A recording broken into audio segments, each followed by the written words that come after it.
So I think it's fair to say that the Championship did not disappoint with its first week back. And today, guys, we once again have some huge games coming up, which we are going to be predicting in today's video. So by now, I'm sure all of you guys know how this series works. Every week, I go ahead and give you guys my score predictions for what I think is going to happen in each game going on in the Championship. FIFA 18 also goes ahead and makes their score predictions, but what I'm of course interested to know is what you guys have to say. So in the description down below, I'll leave all the fixtures that are taking place this weekend, and then you guys can easily go ahead and make your score predictions. And then if you do get any of your score predictions correct, your comment may be included into the next video. So after game week 1, myself and FIFA are currently tied at 1-1. We both managed to get one prediction right in the opening weekend, so hopefully going into game week 2, I'll manage to pull away from FIFA a little bit. So without further ado, guys, let's go ahead and hop into these score predictions. So as our first game to predict, we've got Aston Villa going up against Wigan Athletic. Two sides coming up against each other who both won their opening game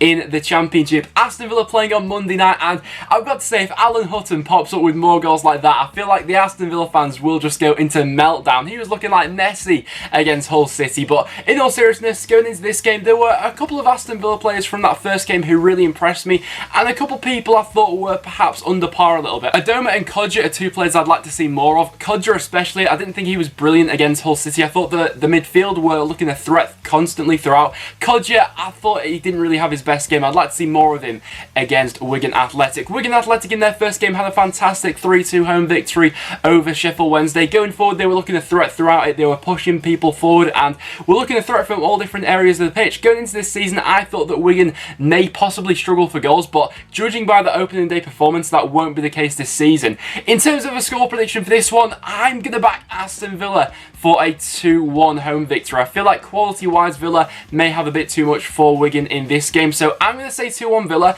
FIFA's going to back a 1-0 away victory for Wigan. Our next game then sees Blackburn Rovers going up against Millwall. This is one game this weekend which I don't think there's going to be an awful lot in it, to be honest. I think it's going to be one goal either way, which is going to win it for either of these two sides. Blackburn last season in League One had a fantastic record at Ewood Park. They only lost 3 games there last season, so taking that into the Championship, I anticipate them to be quite a hard side to go ahead and break down this season, and of course they bring an attacking threat with them. Recently re-signing Adam Armstrong, who they had on loan last season, gives them a bit of a different dynamic going forward. As well as that, against Ipswich, they were probably the better team for large parts of that game. Their second goal especially, I really like the build-up play down the left-hand side, and of course Bradley Dack managed to get on the score sheet. Millwall in their first game went ahead and drew 2-2 with Middlesbrough. Quite undeservedly, really. You know, Millwall should have gone on to win that game, but defensively I thought they probably could have done better for 1 or 2 of those goals. Going to Ewood Park though, I feel like this game is going to be on the knife edge really. Either side can come up and win it. They both have players going forward who could hurt each other, but I'm just going to back a home victory. I'm going to go with a 2-1 Blackburn home victory. FIFA's going to say it'll be a 0-0 draw. Up next, we then got Bolton Wanderers going up against Bristol City. Bolton in their opening game, surprising a lot of people as they managed to take down West Brom 2-1 away from home. Going up against Bristol City in this game, I feel like Bristol City will look to control the game in this one. They'll have the majority of the possession. Bolton will probably be happy to sit back, make themselves tough to break down, and then look to grab a couple of goals from a set piece or on a counter-attack. Now, wingers against West Brom really went to impress me. Amiobi setting up the first goal, and Yannick Vilchut, of course, going ahead and scoring the winner in the end. Two players who could definitely hurt Bristol City in this one. Bristol City, a bit of an inconsistent side. You never really know what you're going to get from them. One week they can seriously turn it on and look like one of the best sides in the Championship, and then next week they can completely fall apart. If I remember correctly, I believe that Bolton won this fixture last season. I think they got a 1-0 home victory against Bristol City last season, but I feel like Bristol City, they'll have the majority of the ball, they'll look to create chances, but Bolton will frustrate them for large amounts of this game, I feel like. For this one, I'm going to go ahead and back it to finish as a 1-1 draw. FIFA's same, it'll be 1-0 Bristol City. Then we see Middlesbrough going up against Birmingham. Middlesbrough already involved in 2 matches so far in the Championship. On Tuesday night, they managed to go ahead and beat Sheffield United by 3-0 in what was a very convincing performance from them. You know, on the opening weekend against Millwall, they didn't look brilliant, although they did manage to salvage a 2-2 draw very late on into that game. Going up against Birmingham, a couple of cracks they showed in their first game week, going up against Norwich and drawing 2-2 with them. What's interesting about Birmingham at the moment is their goalkeeper situation. They've just signed Lee Camp, and Birmingham fans, let me know down below, who do you want to be your number one keeper this season? Do you see it being Truman, who played the first week for you against Norwich? Possibly he could have done better with the first goal he conceded. Or do you want it to be Lee Camp? Obviously, Lee Camp, an experienced goalkeeper, last season at Sunderland, seriously didn't have a good year. It's an interesting one. Middlesbrough, of course, recently completing the loan signing of Jordan Hugo. I'm excited to see what he can do in the Middlesbrough shirt. He is actually a Middlesbrough fan. I feel like he will do quite well there. He'll fit into this Tony Pulis system. He's a very physical striker and will look to bring others into play around him. And for this game, I am going to back Middlesbrough for a 2-0 home victory. I feel like they may have a bit too much for Birmingham in this one. Thief is going to say it'll be 1-0 Boro. Then we see Norwich going up against West Brom. West Brom, another one of those sides who was involved in some midweek action. They, of course, went ahead and drew 1-1 with Nottingham Forest. In that game and against Bolton, they've not really gone to convince me so far, although the goal that Matty Phillips went ahead and equalised with late on in that Tuesday game was absolutely phenomenal, absolutely ripping the back of the net. So I'd like to see a bit more of that from him this season. Also, I'd be expecting Dwight Gill to go ahead and fit into the starting 11 for this one. He came off the bench on Tuesday night and looked very threatening. I think he hit the post in that one, so he'll cause a threat going forward, gives them a bit of an option to break on the counter-attack. Going up against Norwich City, they had a fairly good record at home last season, it has to be said. Obviously, Onel Hernandez went ahead and stole the headlines in their first game week. One player who intrigued me for Norwich in the opener was Jordan Rhodes. I thought his positioning, he looked to be getting into the right areas. His finishing just isn't up to scratch yet. You know, he had one glorious chance inside the 6-yard box, which he couldn't manage to find the back of the net with. But for this one, I'm going to fancy it to finish as a 1-1 draw. Neither side has completely convinced me so far. Thief is going to say it'll be a 0-0. Then we see Forest going up against Reading. Nottingham Forest involved in Tuesday night against West Brom. In my opinion, they should have gone on to win that game. Some of their build-up play was absolutely fantastic, and you can already see glimpses of what Aitor Karanka wants this side to become. I think that if they manage to do that over a sustained period this season and just get a bit more quality in the final third, I think Forest will be going places this season. You know, their quality is obvious to see early on in the season. Going up against Reading, who I thought got quite unlucky in their opener against Derby County. I thought we saw a lot of improvements from Reading from their time last season under Aston. It was much more of a pressing-based game as opposed to possession last season. David Myler, I think, will be a good signing for them. He looked to break up the play quite well. And for this one, they'll look to press Forest on the ball and not let them have too much time to go ahead and open up some pockets of space. Although, I do feel like Forest quality may show through in this one. So I'm going to go ahead and back a 2-1 home victory for Nottingham Forest. FIFA's going to say it'll be a 0-0 draw. Then we see QPR going up against Sheffield United. And this is a bit of a tough game to go ahead and predict. Sheffield United on Tuesday night just looked awful against Middlesbrough. They went ahead and lost that game 3-0, conceding all 3 goals in the first 25 minutes of that game. They lost on Saturday as well. They got beat 2-1 by Swansea. 2 second half goals from Swansea wrapped that one up. Going up against QPR didn't really look very good in their opener against my team, Preston North End. From set pieces, they certainly looked a threat, but from open play, they never really looked like creating anything. So going into a home game at Loftus Road, I'll be interested to see if Steve McLaren changes up the game plan a little bit and looks to go ahead and attack this game, because they've certainly got players of quality in there.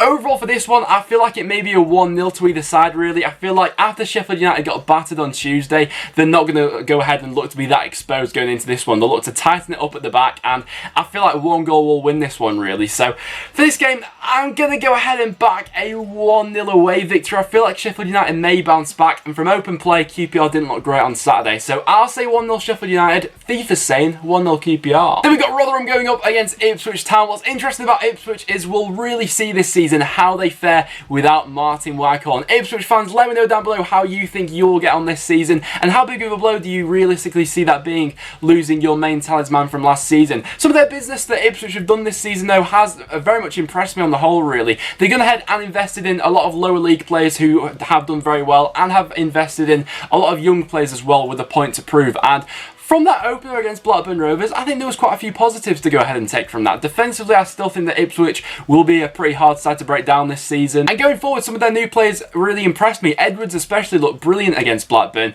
Going up against Rotherham, who of course lost their first game by 5-1 against Brentford. Bit of a sucker punch, that one, to be reintroduced into the Championship. They've got a home game now, though, against Ipswich, and a chance to go ahead and put things right. But Ipswich, I don't think there'll be a rollover for this one. I'm going to say that Ipswich are going to walk away with a 2-1 away victory. Thief is saying it'll be 1-0 Ipswich. Then we got Sheffield Wednesday going up against Hull, and In my opinion, both of these sides look very similar in their opening game. They both look good going forward, but defensively, they both looked all over the place at times. I mean, Hull City, if you're letting a player like Alan Hutton waltz around your entire defence and then put that goal in like he's Lionel Messi, Hull City have got problems defensively, and the same could be said for Sheffield Wednesday. They looked all over the place against Wigan Athletic as they went ahead and lost that game 3-2, of course. Both of them conceding 3 in their opening game week, and for that reason, I've got a feeling this one could be a high scorer. So for this game, I'm going to go ahead and back it to finish as a 2-2 draw. Both sides have got players going forward who could hurt each other. Forestieri, Lucas Jow and Adam Reach for Forest, and then players for Hull out wide like Grosicki and Jared Bowen.